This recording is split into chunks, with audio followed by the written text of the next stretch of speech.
Hello and welcome to today's video.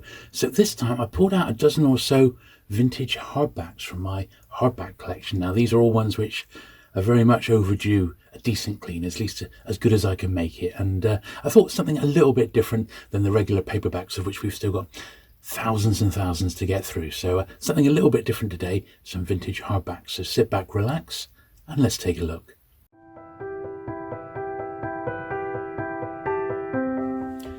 Okay then, so we're starting off with these two. Now these don't have wrappers, and as you can see they're in a sorry old state, and it's actually Robert Graves's I, Claudius and Claudius the God. Now these are the original first edition, British first edition hardbacks.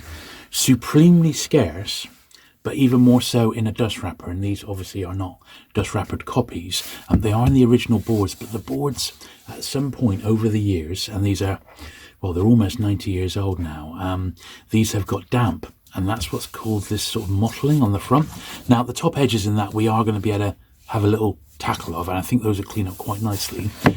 But apart from that, underneath here, the boards, this sort of white stuff, we're a bit stuck. There's nothing we can really do about that. It's a bit of a shame, and it's the same really on this second one here. But we'll have a look through anyway. We'll just see what happens.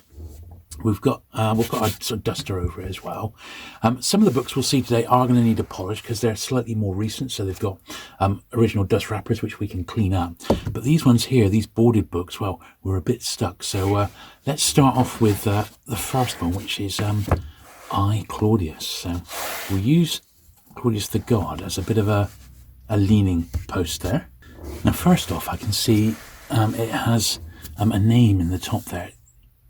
J.M. Nash, maybe? May 34. Then a 52. Whatever that might mean. Now that 52, I think, might be in pencil. In which case, we can get it out. So, yeah, it is, yeah. Now, I remember picking these up back in the late 80s, early 90s. It was from a book dealer that was quite local to me. And he charged me £20 for the pair, which I thought was extremely reasonable. These books today actually aren't ridiculously difficult to find, particularly without a dust wrapper. But at the same time, I'm pretty confident they're worth a bit more than £20 a pop. Now, I just put my brush in there, and I'm going to put the toothbrush along the edges here. But as I said, with the boards, I don't expect to be able to work miracles. They're just not going to be, that's not going to be possible. And it's quite interesting to see these old books here. They weren't exactly, this first edition here was not exactly like, the pages aren't exactly flush like you'd see on a modern book today. There we are, 1934. First published in 1934. And I think inside it's probably going to be all right. A few little signs of age and wear. Now this is often missing. This is like a family tree of the imperial family. And this one actually seems in great condition, so that's all right. And then the back here is, once again, looks a little bit ropey.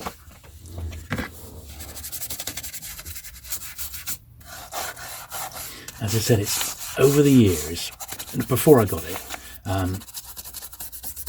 the book has obviously been through the wars, and it's not been kept in a very great environment, and it really has succumbed to mold and mildew, particularly on the covers here. So as I said, there's not a great deal we can do about that. If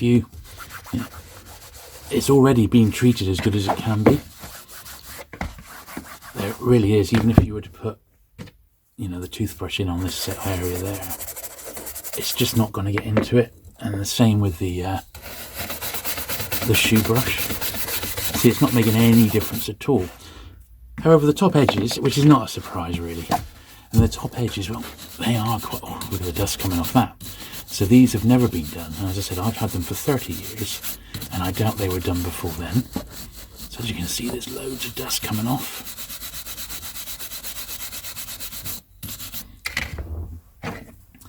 I tend to get the toothbrush in for the fiddly bits by the top of the spine there. As you can see, there's a stain there. Now, I have had some success in the past with stains on books like that.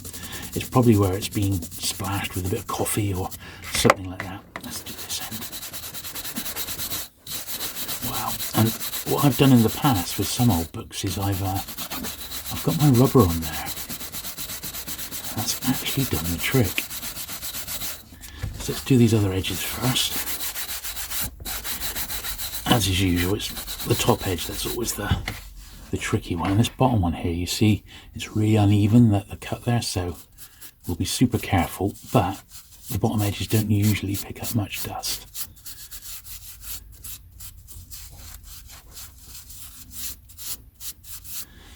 There we are. So with this stain here, I said what I've done in the past, just get a rubber, and my soft rubber will take off. I'm really squeezing the book tightly, and with a bit of luck over time the stain is going to fade a little bit.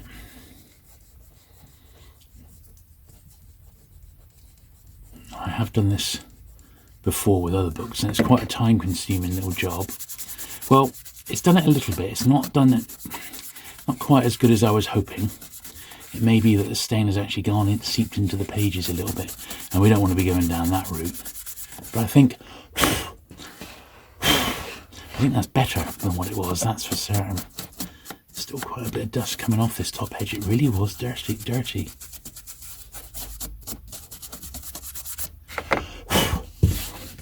Yeah, not ideal. Now, ordinarily with an old hardback like that, I would just put a reproduction dust wrapper on it. Now, there is a company in San Francisco, the Facsimile Dust Wrapper Company, and they actually produce repro dust wrappers. And I have used them in the past for a couple of early PG Woodhouses and some other bits. Dick Francis, I got one. But they haven't had the opportunity to scan the original dust wrappers of I, Claudius and Claudius Cigar. They're literally that scarce. So because of that, I haven't been able to get any reproduction jackets to put on these because they're very, very delicate, I believe, and they just sort of have like a silhouette of the Roman emperors. So this is the next one. I'm not sure if it came out the same year or just the year after. But this one, I think, is actually internally, it looks better condition, although, as I said, I bought them as a pair, so we would assume that they were owned by the same person. Yeah, this isn't anything like, that's bad, actually. But Robert Graves himself was a fantastic writer. He's definitely got his fans. Not least to which my mum, who studied him. I think his biography, Goodbye to All That, is regarded as a bit of a classic. So let's flick through. This one's, once again, it's got a map inside, the family tree inside. We shall obviously leave that as is. Yeah, same year, 1934, so they were sort of published simultaneously. This one just seems a little bit more supple, the pages. And even the top doesn't look anything like as dusty as the other one. So let's once again, we'll get into the top of the spine here. So yeah, what I did, rather than go through all the hardbacks systematically, I just had a quick squiz of the shelves and I picked out the books that I think all need a bit of a clean, that have never ever been done but are in the collection. Because some stuff is like brand new and it's all it's got really is just a little bit of dust while it's been sort of sat on the shelf, and that's not really the thing. These have never really been gone through in the traditional way, where we've looked for any inscriptions and things like that, so that's why these are all here today. And plus it made a change from doing endless paperbacks, and don't get me wrong, I still love my paperback books, but we've got so many, it doesn't hurt to have a break now and again, does it?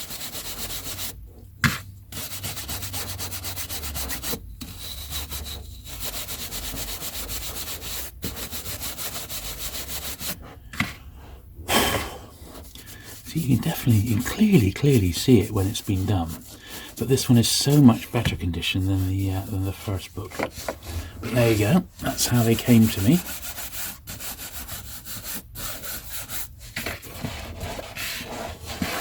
I'm very pleased to have these. I've got the the Penguin first editions as well, which came out a bit later. Yeah, the same as the other one. The bottom here is really, really uneven, so can't do a lot about that.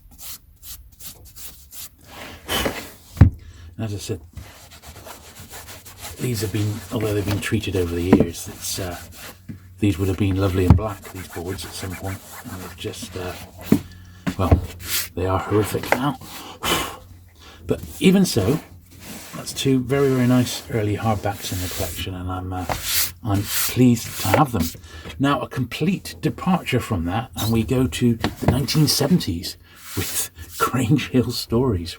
So, for those of you in the States, and I know I have got lots of viewers over in America, Grange Hill was a BBC produced children's programme set in a secondary school. It started in the 70s, and I was a little bit younger than the people on the front cover here when the series started, but I followed it through religiously for probably the best part of 6 or 7 years. And the first ever book that came out, because it did have a little run of paperbacks, was this one, Grange Hill Stories, by the creator of Grange Hill, which was Phil Redmond.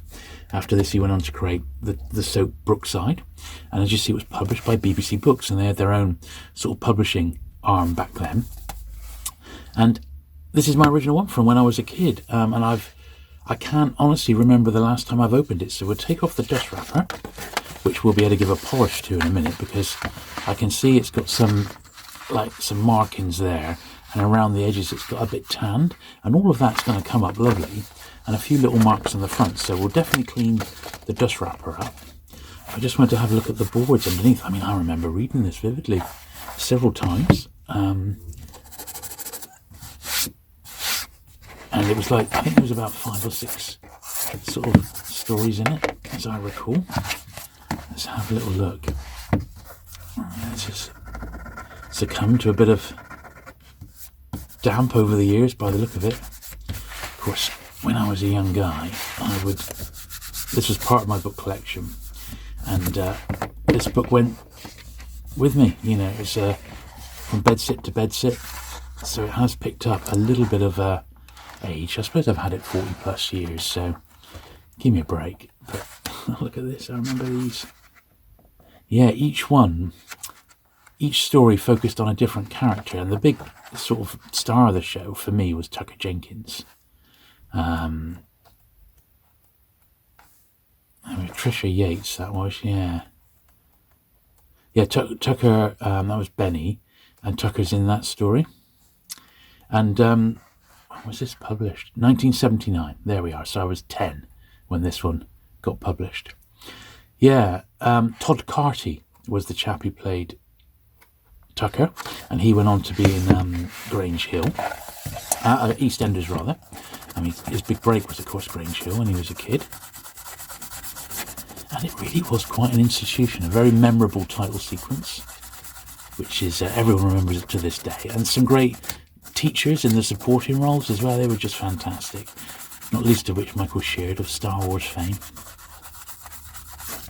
Oh, there we are. That wasn't too bad. You can still see it's a bit sort of yellowed there, but it's all right. It's quite a departure, getting a few hardbacks out. It's a bit of a change, but one which I hope you don't mind the change of pace for a bit of a break from paperbacks. Right, so I think that's the book done as much as we can. However, the dust wrapper is a different story, because there's definitely some work we can do on it. Now, it's just, you can sort of see, at least I hope you can see, like a little bit of a tan line there. You see there? And at the top, it's like a dust line. So the way to treat that, because this is a nice shiny wrapper, is I've got my cloth there, and obviously my Mr. Sheen polish. And if we put some polish on, I mean, you can even do this with a drop of water, in all honesty, because this dust wrapper is so shiny. But the polish will just sort of give it a bit of a clean as you go. But what I'm going to do, you watch that line there, that's been there for all that time. If we put our bit of polish along the bottom there, it has literally gone. And we'll do the same at the top edge here. So you can see the dust line there. There we are. It's gone. History. And all I'll do is just do these edges here, because that's where it was most susceptible to damage. You can see the spine is a little less green than the rest of the book, so it's caught a little bit of sun over the years.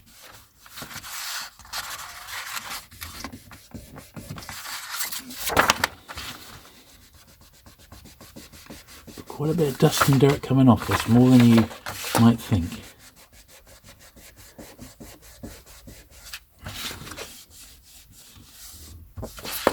Look.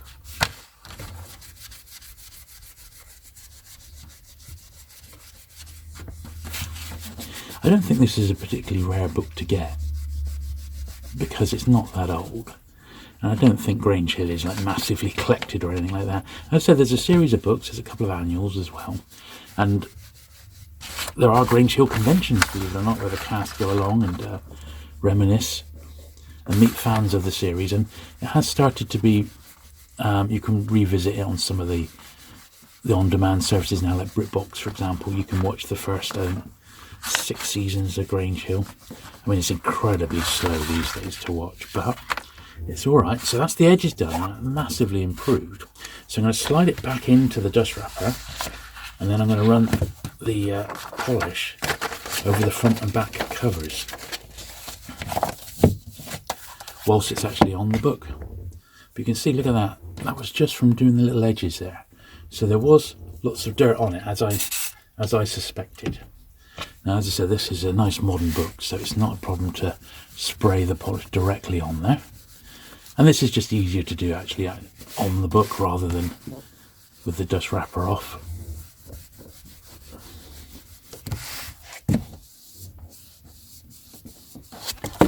And you can pretty much use this principle for any sort of modern books, really.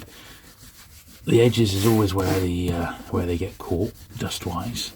And it's absolutely fine as long as the dust wrapper is nice and glossy like this one is. It's really, really glossy. So that's as good as it's going to possibly be. But look how much dirt we got off that. That was brand new and clean before we started. So just shows, doesn't it? Right, so the next book we're not going to be able to have quite such a thorough clean of, and that's The Latter Days, and that's referring to The Latter Days at Colditz by Pat Reed. Now, I'm a huge Colditz fan, and I am, on my other channel, going to be releasing a video on Colditz. Well, not Colditz, just Prisoner of War books in my collection. So look out for that one before the end of the year. But this one, as you can see, the dust wrapper is a little bit, it's scarce, but it's not a very expensive book. But the dust wrapper is frayed. So I'm not going to try and clean that, because there's really nothing I can do about it. Except I'll put it in a plastic wrap at some point. I'm not going to do that today. But this will be on my list of books to pop into a plastic wrap. And I see it had this little bookmark, which I'm imagining came with it. Because it looks at, The Latter Days, they have their exits. And the Colditz store says advertising other escape books that were published around that time. But let's have a look at the book itself. So the dust wrapper has been put on, because the dust wrapper historically has been put on upside down, because this bottom edge here is what has ended up catching the sun. But the actual gap on the dust wrapper is at the top. So that's a bit unusual. So we'll just rub our brush against the boards first of all. We're not going to get that sun mark out, of course. Just down the rails there. We'll do the outside first. Once again, although this is like the first edition of the Latter Days at Colditz, and Colditz itself was a huge hit, the original book, I don't believe these hardbacks are that expensive in actual fact to get. They're only quite niche interest, as you would imagine. And on my hardback collection, it is often military history books that I've got. I've got quite a big run of Churchill. I thought we'd do the Churchills completely separately, as a separate cleaning video, because there's an awful lot of it. So let's have a little flick through, because this one I don't think is going to take us too long to do. So it looks like inside it's pretty clean.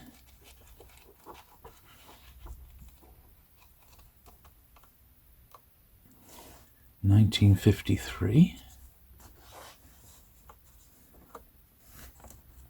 Yeah. So inside it's actually spotless. Lots of dust on the top edge here. So let's get into that bit first of all. Cool. Little plumes coming off. And I'll just go along the edge there. There we are. It's always that edge, isn't it? Just hard to get the brush into. We'll do the same at that end there, because I suspect this has not been perfectly stored since 1954. This is just one I picked up online, probably in the 90s, I would imagine, maybe even more recent than that. I said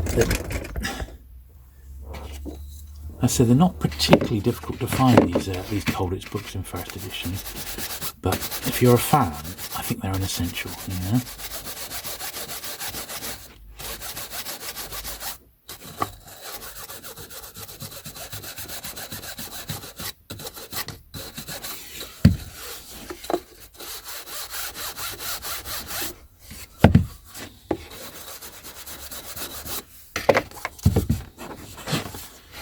Alright, just straighten up a little bit. Slight bowing there. You just sort of push it back in. I think the top edge is about as good as we're going to get it. So I'll pop that back inside, because that obviously came with it. And then we'll slide the wrapper back on. As I said, the only thing I will do with this down the line is I'm going to I shall laminate that wrapper so that it's protected, because it is a bit frayed.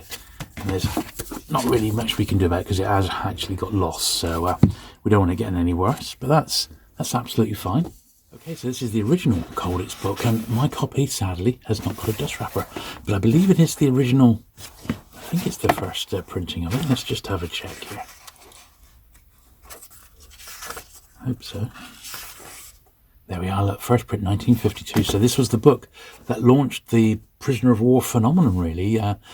So look at the dust on that. So once again, this one's got a bit of spine roll, but we'll get into there first of all. Look at the dust on it.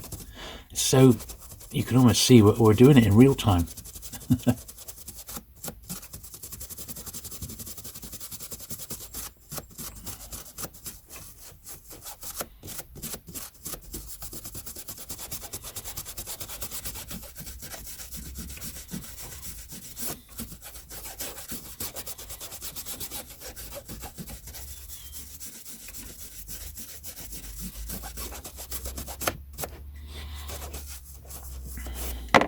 Okay.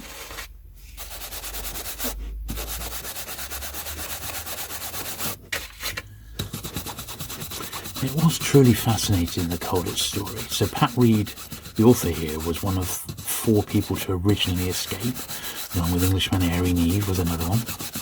And the actual story about how they managed to get away really is quite something, and is an absolute classic of escape.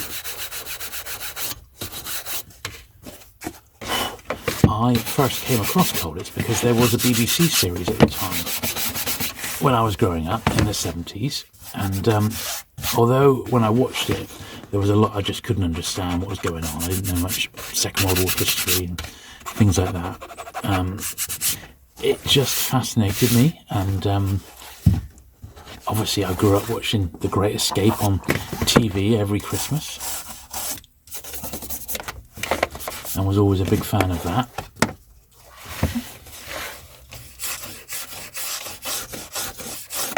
You can see that there's been some tape there at some point.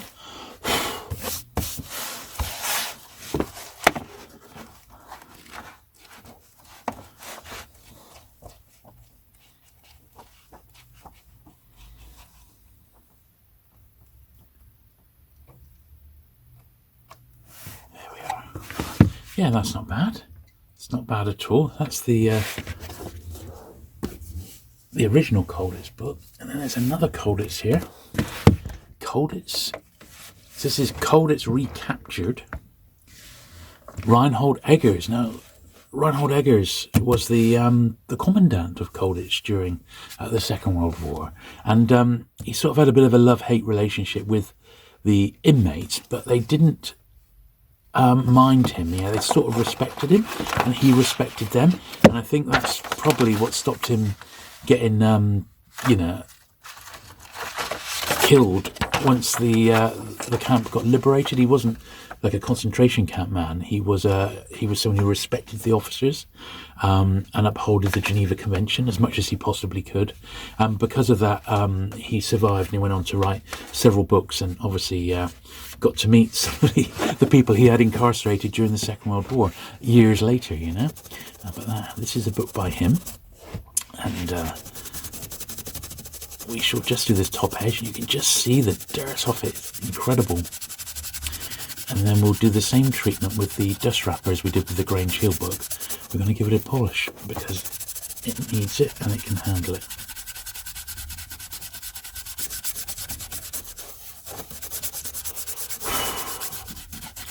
There's a whole layer of dust coming off that.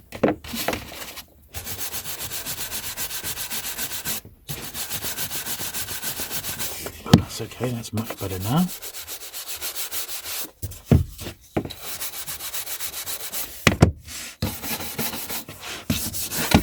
I don't think this particular book is that old.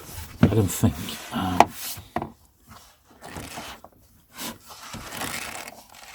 80s, possibly, this particular edition of it. He did write some books in the 50s. 1973, older than I thought. Yeah, that's that one there. Colditz, the German story. That one's published in Pan Books. Now this has also got a little bit of an old dealer's pricing. So MK03230, £4, which I don't think was a bad price for this one.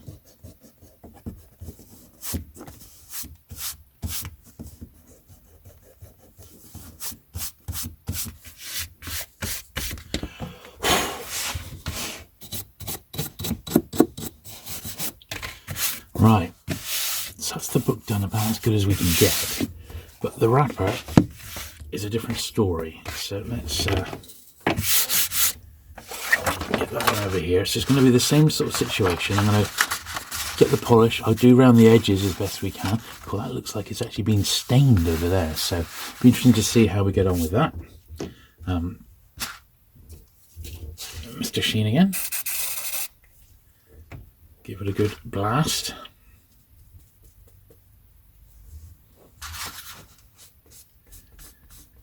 Sure if this bit's going to come up or not.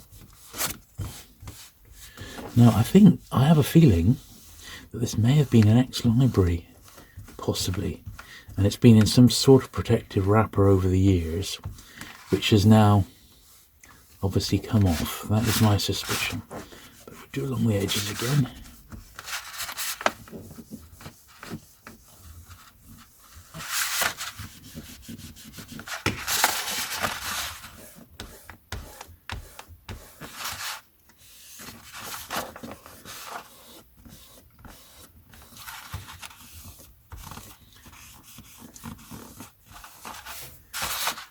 Yeah, quite a bit's come off. A lot of it almost seems like it's invisible, doesn't it? But it's definitely there.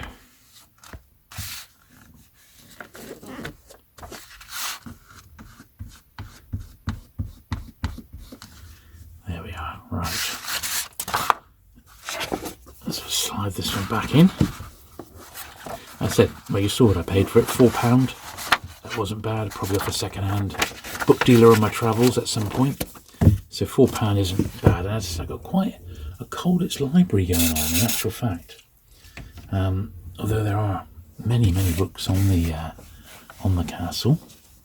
But the most famous, if you're ever going to read just one, just read the Colditz story by Pat Reed. That's really the only one you really need to read. And he did release an edition of it in the 70s, which is not here, but I've got it in my collection, which basically is like the final word on it. So it's like the first book, the second book, and then what sort of came in the decades afterwards, the rise, the fame that he received from writing the Colditz story and creating the TV show. It's really good.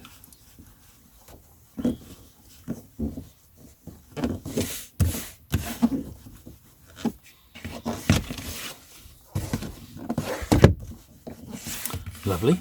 Okay, so this does appear to be the last Colditz book, The Diggers of Colditz. I have to say, this is one I don't really remember ever reading. Jack Champ, Colin Burgess, forward by Major Pat Reed. So evidently a little bit later because it's got a £10 price on it. So I'll slide it out of its wrapper, which actually isn't too bad. It'll just have a little polish again in a minute. And let's see what the book is like. So it's very, very light wear actually by the look of it. Oh, quite a bit of dust. Speak too soon. Sometimes this stuff is invisible and it has a little spot there. I wonder if that's worth getting my rubber on. Might as well give it a try, eh?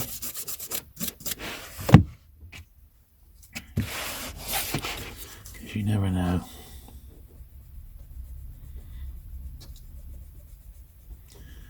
Will it lighten it out a bit? No, it looks like it's a splash or something again.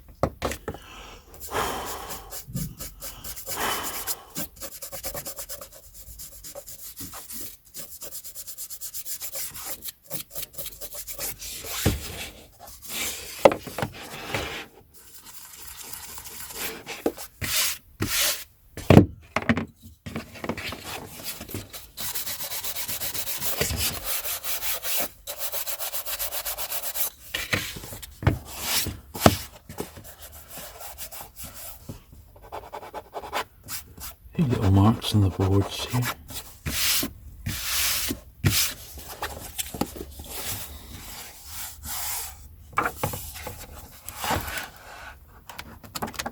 Cool. Very thick paper on this one. Really, really thick.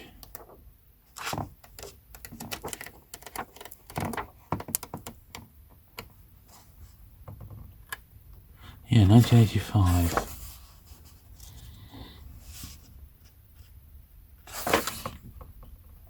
It would appear. Lovely. I didn't know that Pat Reed was alive in 85, but it's good to see. Now the wrapper I don't think is too bad. I mean, it really isn't.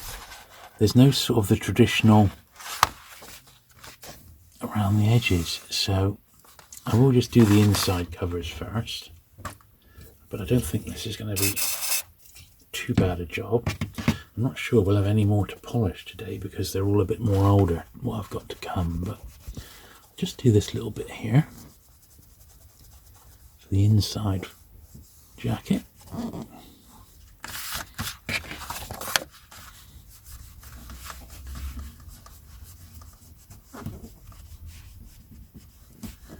There we are, that's absolutely fine. Really heavy book this for a hardback. It's on really nice quality paper, and then as you can see there's a bit of wear on the front there, so hopefully this polish will just get into that, no problem at all. Yeah, there we are. Don't know what you're worried about. Lovely. That does make a change, doesn't it, to the paperbacks?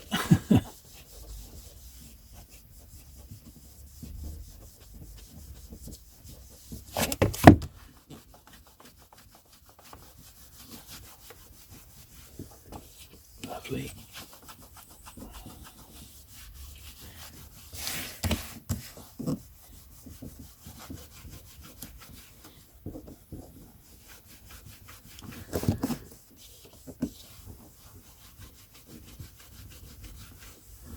Excellent, that's come up very, very nice indeed. Pleased with that. The Diggers of Colditz. Right, the next book is one of the oldest books that I've actually got in my collection, so we need to be quite delicate, and it's this. It's the West of England Almanac and Encyclopedia and Dictionary, and this is dated 1897, so we really are talking antique city here. This is 1897. I remember buying this as a teenager and just being absolutely fascinated by it, and unfortunately it hasn't survived the travels very well over the years, but I'm hoping that we can give it the treatment and I can repair it a little bit now using the techniques that I've learned over the years. Certainly I know I can get some glue into that, which will tighten up a bit of the spine. £12.50, and I'm sure I only paid £2.50 for it.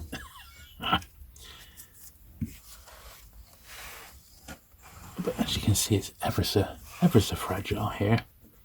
But it's a fascinating book. So I'm from Plymouth, so books about Plymouth history always fascinate me. And when this book was published, Plymouth, and it was Plymouth, Devonport, and Plympton, and the three districts became what is now known as Plymouth.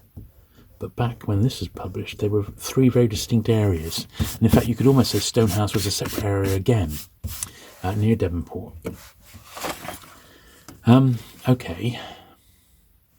So we now need to get some glue in there to sort that bit of the spine out. But how's the back cover looking?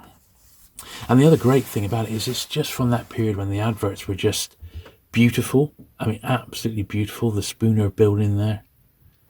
I mean, just incredible, really. It was a glimpse into another era, somewhat grander than we have these days, you know, really incredible. It's like looking at an old Harrods catalogue. If you've ever seen those, you know the sort of thing to expect. Now, I'll gently flick through. It's full of period adverts, but it's also, like I said, like an encyclopedia, almost like an early version of a phone book in a funny sort of way. As I've turned over a page there, I mean, it's probably going to be full of that. Now, believe it or not, this particular one, the West of England Almanac, ran for many, many years, like at least 20 years. And I do know a local historian who, when I visited his house, he had about 20, possibly, of them. I think he collected them over the years. But it was his job. He was a Plymouth historian, so he had to have it. As you can see, it's all sorts of stuff in it.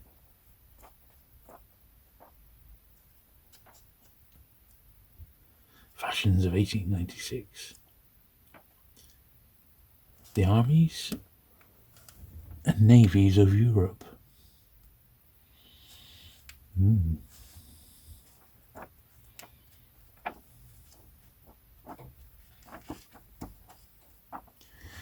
And then at the start, at the end again, you got the adverts. Incredible, isn't it? Really, really nice, nice little book, that one.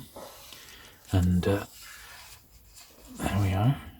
This one's got a tipped-in compliment slip. It says it's a presentation copy with the compliments of the season from the Western Daily Mercury, the Western Evening Herald, which is still going, and the Western Weekly Mercury. There we are. So I think really the only thing we've got to do, I see there's a name on the inside on this bit of there. I may just leave it because it's in such a awkward spot. But really the only thing we need to do is get some glue into there to stop that getting any worse. Now, we haven't done any gluing today, but I think it's worth it. It's not a big job. We can just slide some Pritt stick in there. Use my trusty miniature screwdriver here to strategically place it, but we're going to need quite a bit of it.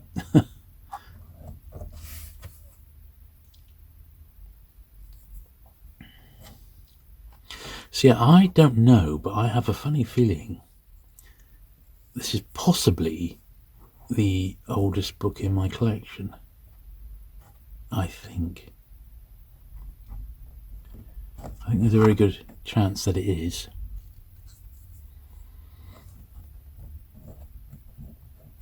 I've got quite a bit from the 1930s upwards, but prior to that there's not a lot. I know I've got some books from the 1920s,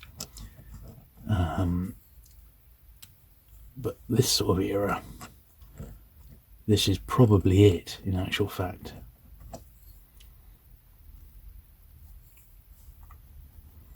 And I've had it, as I said, I've had it for years, decades and decades, this one. I really love it. I've never come across another one in this series, because as I said, I've seen that run at the Plymouth Historian. He had a whole run of these on his shelf, and they're all different years. But I don't think I'd particularly want each one. You know, just having this one example is really, really nice.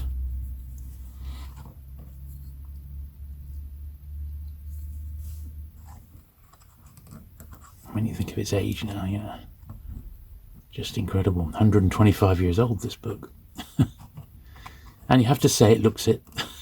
It really does.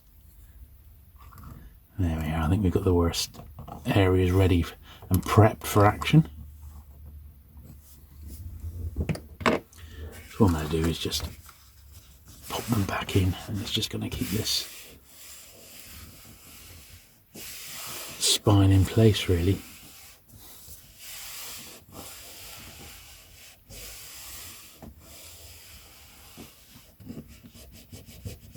Because the actual booklet binding is okay.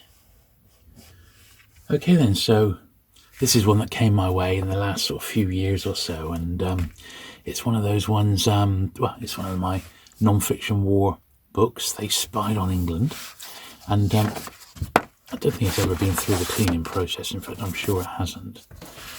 We'll take a look at the wrapper in a minute, but it's not a glossy wrapper, so we'll be able to put the polish over it, but not to the same extent that we've done some of the other books.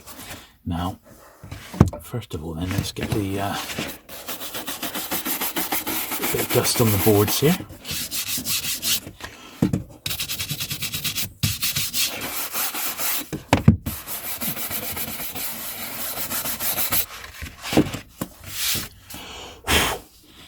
Oh God, look at that. Right, toothbrush time.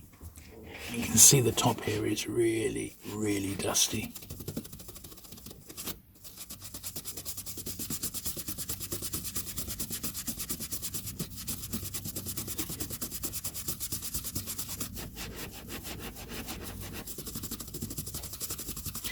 And this is a book looking at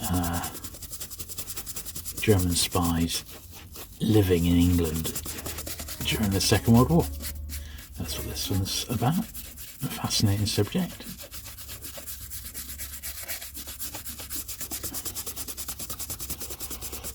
Well, the dust has come off quite cleanly there.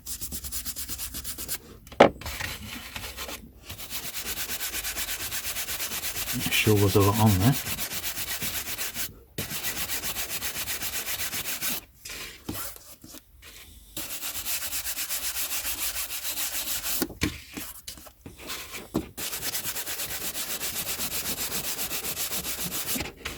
See, that's got a stain on the bottom there.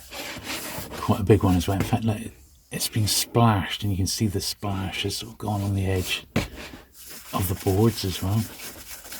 But it's okay, because this isn't in my collection because it's like a collectible book. This is in my collection because of the subject matter. But that doesn't stop me wanting to have it look as clean as possible.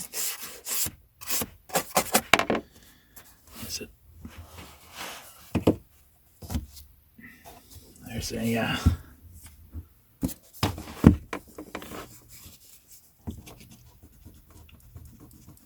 some pencil mark there, which I'm getting at.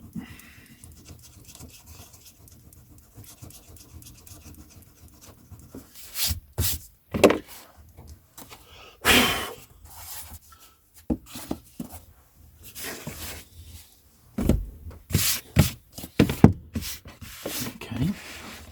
Right, let's have a little flick through. First of all, it feels quite supple.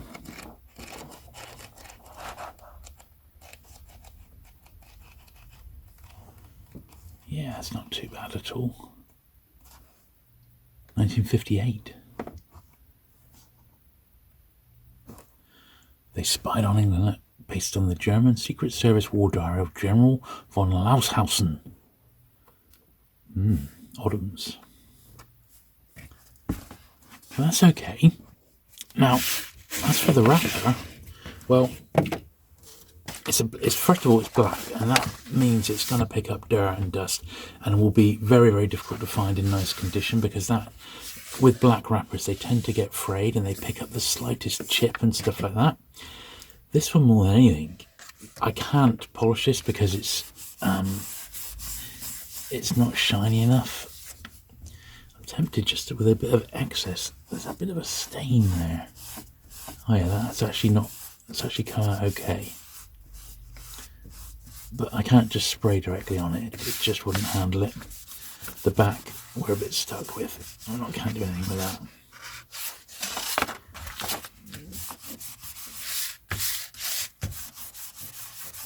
There we are. That is, in all honesty, all we can do with that one.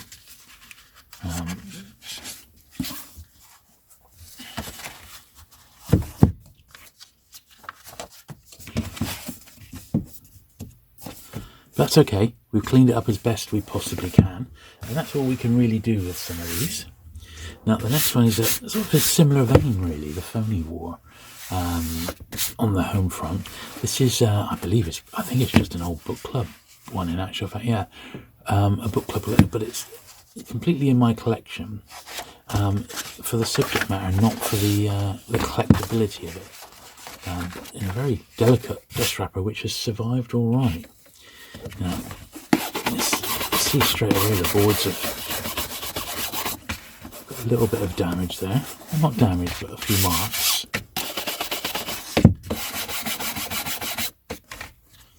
Looks like it's got stains somewhere. I see a few here on the front, but it's not honestly going to matter too much because it's just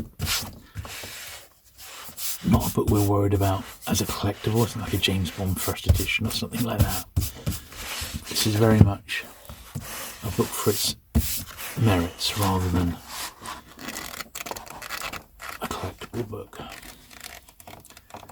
So just being a book club edition, 1961. For that, it's actually not bad at all. So let's have a stab at the dust along the top, but this one didn't require too much work.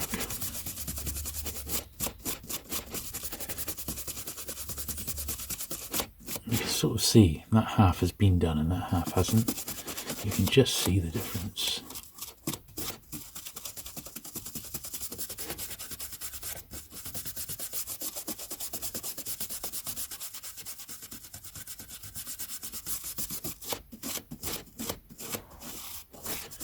It's fine, it's come out absolutely fine now.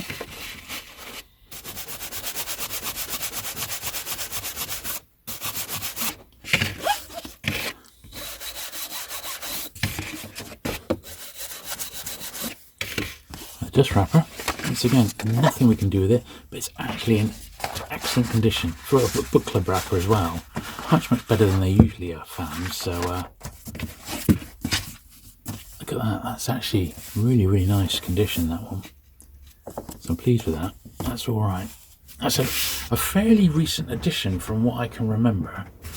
That one, you know, in the last sort of 10 years. Here's another one. The last sort of war-related one, similar to what we've been pulling out here. The Sky Suspended, Drew Middleton. Second War Bug. So this is a book on the Battle of Britain. I believe this probably, I'm hoping this is a first edition now. Looking at the wrapper again, because of its age, there's nothing we can do with that, but it's actually in quite nice condition. The boards here aren't too bad either. Pretty clean. Top edge though in quite a state. Let's just see if this is, yeah, this is a first printing from 1960. And that one there, the British, I've actually got as a pan book. That came out as a pan paperback. So just the cloth boards are wiped down.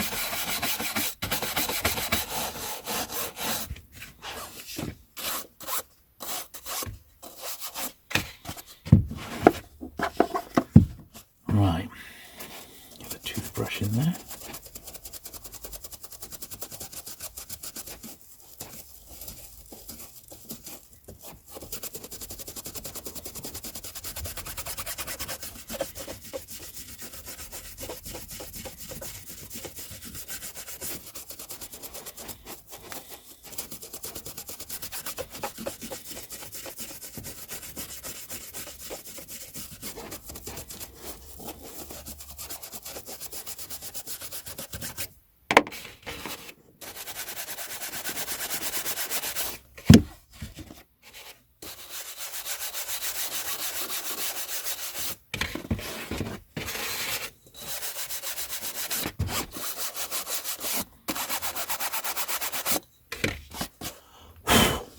Yeah, it's still a bit foxy, that one, but I don't mind, actually. It's not the end of the world, is it? And as I said, it's a 60-year-old book. It's not like a rare James Bond first edition or anything, but it's absolutely fine. And it looks a lot better than it did. Shall we put it that way? Right, just a couple more to go. So the next one is this, which is Aku Aku. So one of my other interests is Easter Island, and this is perhaps the best book I've ever read on Easter Island, by explorer Thor Heyerdahl, and it's absolutely fantastic. There's a really, really great Penguin edition of this. Now, I haven't got the original hardback. This is another book club one. It's the Reader's Union, but it's got a nice jacket on it. I've never really tried to track down the first edition hardback, but I would imagine it's fairly scarce. But yeah, it's a terrific read, and I highly recommend this one if you're at all interested in Easter Island. Cool, that is a super thin dust wrapper, so there's nothing we're going to be able to do with that apart from the brush we've just given it. But let's give the boards a rub.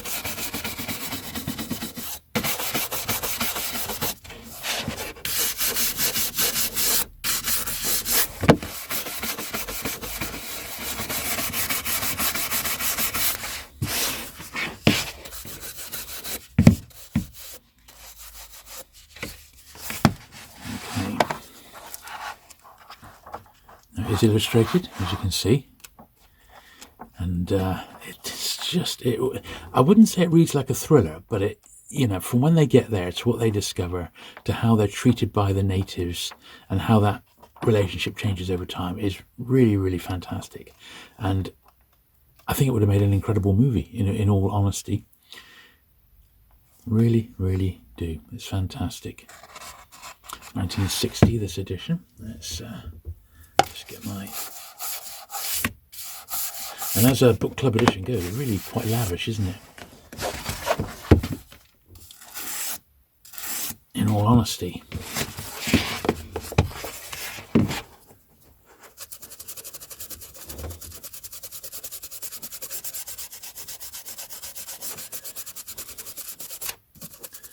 Not a great deal coming off that. Let's get this one in. I'm not sure how long I've had this one. I bought it after the first one I read ever. A copy of this I read was the Penguin book, and it's an absolutely cracking 60s one. It's illustrated as well, part of the main series, and it's highly recommended. Try and get the first edition. I think it's got a much better cover on the Penguin one, but there we are. Aku Aku. Easter Island, somewhere where, well, I don't know if I'll ever get there in my lifetime, but I sort of would like to. You could sort of do it in a couple of days, couldn't you? But I don't think it's that easy to get to, and probably quite expensive to get as well. Is it on the edge of Chile, somewhere like that? There we are. Right, one last book to do now. This is one that I've had for many, many years. The Nile, the life story of a river, Emil Ludwig. So yeah, I can't for the life of me remember where I got this one. I have a funny feeling it was at something like a boot sale, and I thought, God, that's a lovely old book. I'm going to pick that up. I would imagine, although I've never looked it up, but I would imagine this came in a dust wrapper at some point. I can vaguely see Emil Ludwig there. I remember lending it to my sister to read when she went to Egypt, in actual fact, on a holiday a couple of decades ago. So I reckon I've had this for at least 30 years, but I've never ever cleaned it. But it doesn't look too bad, in all honesty, if just a few suspect bits of dust.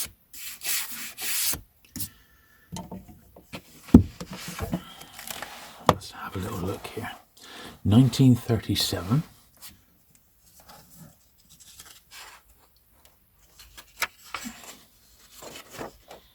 Yeah, copyright 1937. Looks like it's a first printing. Well, I say it's got some maps in the back again, which we'll just leave in situ as we usually do. Ah, lovely book, isn't it? So he's looking at things connected to the River Nile in Egypt, which is a country steeped in history. But it looks like it's perfect inside, absolutely perfect. A few illustrations as well. Got some black and white plates, which I assume are all intact. Yeah, it's a gorgeous book, isn't it? Absolutely gorgeous. The best part of 90 years old now, almost 90 years. So let's get into the spine edge there. Certainly the biggest book we've done today. You can see the little plumes come off it. As I said, it's never been done. Like so many books in my collection, I've never cleaned them properly.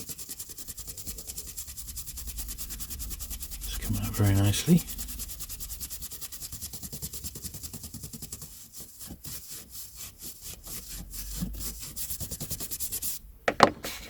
Okay.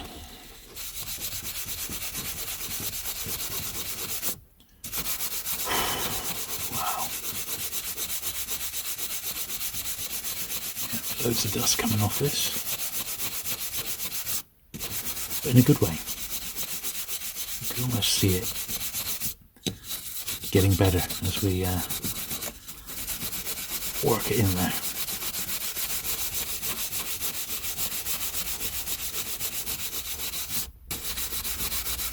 Much better. For that.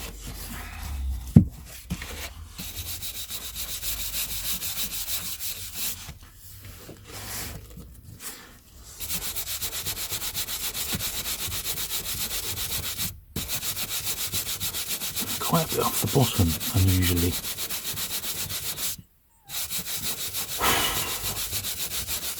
Wow. And that bottom does look like it's had some wear, doesn't it? In its 90 years, but it's come up really quite nicely, that. Gorgeous, but as I said, I don't think it's mega collectible or anything, but travel writing and travel history, which I guess this is more like, rather than travel writing, travel history, is an area where some people collect books like that. So, yeah, potentially, it's quite a nice little one, that. Well, there you go. I hope you've enjoyed looking through this little run of vintage and not quite so vintage hardbacks, but all of it at least 40 years old. Some of it 125 years old. And it was a bit of a departure from the Penguin and Pam paperbacks that I usually cover on the channel, but I thought we were overdue to at least take a stab at some of my older hardback books, and I'm really pleased with how they've come up. So thanks very much for watching today. If you have enjoyed it, of course, do please give the video a thumbs up. Do please hit the subscribe button if you've not already for regular vintage book cleaning content. And I shall look forward to seeing you again very soon. Bye.